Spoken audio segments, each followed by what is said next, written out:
Dans le sud du Bénin, Romuald Wadain est le fils d'un statisticien économiste originaire du Mono-Koufou. Après un master décroché en France à Grenoble, dont il sort major, il prend la route des États-Unis où il devient expert comptable certifié et parachève sa formation à la Harvard Business School. Un parcours académique qui lui ouvre les portes de la Deloitte, un des plus grands cabinets d'audit dans le monde. En 17 ans, Romuald Wadain va y forger une réputation de technicien rigoureux et ambitieux et va ensuite gravir tous les échelons jusqu'à devenir en 2012 l'un des plus jeunes associés du groupe en France avant de prendre la tête du développement africain du cabinet. En tant que chargé de l'expansion africaine du cabinet, il va contribuer à structurer les activités de Deloitte dans plusieurs pays du continent tels que le Sénégal, la Côte d'Ivoire et le Gabon.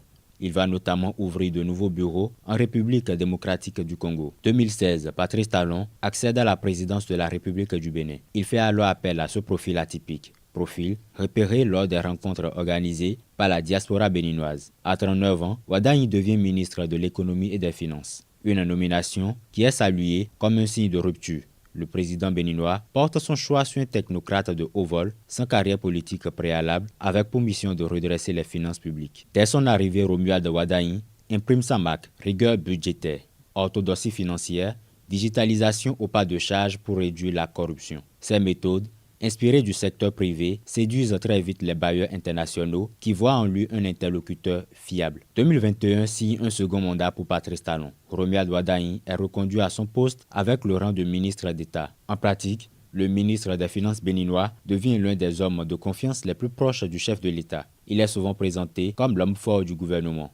Début 2023, les responsabilités sont plus étendues. Patrice Talon décide de lui confier la supervision de la coopération internationale ainsi que des questions liées aux affaires de défense, en l'occurrence le financement de la sécurisation du nord du pays face aux menaces terroristes. Au-delà du Bénin, Romuald Wadain s'impose sur la scène régionale. De 2018 à 2020, il préside le Conseil des ministres de l'Union économique et monétaire ouest-africain UEMOA et participe aux discussions sur la réforme du franc CFA allant jusqu'à parapher l'accord marquant une étape décisive dans le processus.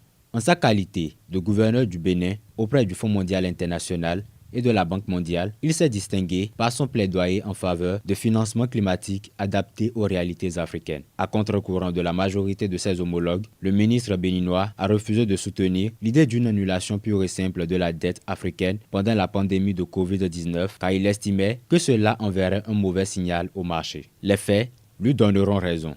Quand en effet, de nombreux pays ayant obtenu des moratoires ou plaidé pour l'effacement ont par la suite subi des dégradations de leur note souveraine quand le Bénin, lui, voyait sa signature renforcée. Dans la nuit du 30 au 31 août 2025, la mouvance présidentielle a tranché. L'Union progressiste, le Renouveau et le Bloc républicain ont désigné Romuald Wadain comme candidat à la présidentielle de 2026. À 49 ans, le ministre d'État chargé de l'économie et des finances du Bénin devient ainsi donc l'héritier politique de Patrice Talon, ce qui va ouvrir une nouvelle phase dans la vie publique de Romuald Wadain. Depuis quelques mois déjà, son nom circulait avec insistance sur les lèvres de nombreux Béninois. Néanmoins, à l'issue d'un conclave organisé par le chef de l'État le samedi 30 août, c'est Romuald Wadain qui a été désigné. En le choisissant pour le succéder, Patrice Talon envoie un signal clair, celui de la continuité économique. Et Romuald Wadain incarnerait cette rigueur, cette stabilité et cette crédibilité, autant d'atouts pour maintenir la confiance des investisseurs et partenaires internationaux.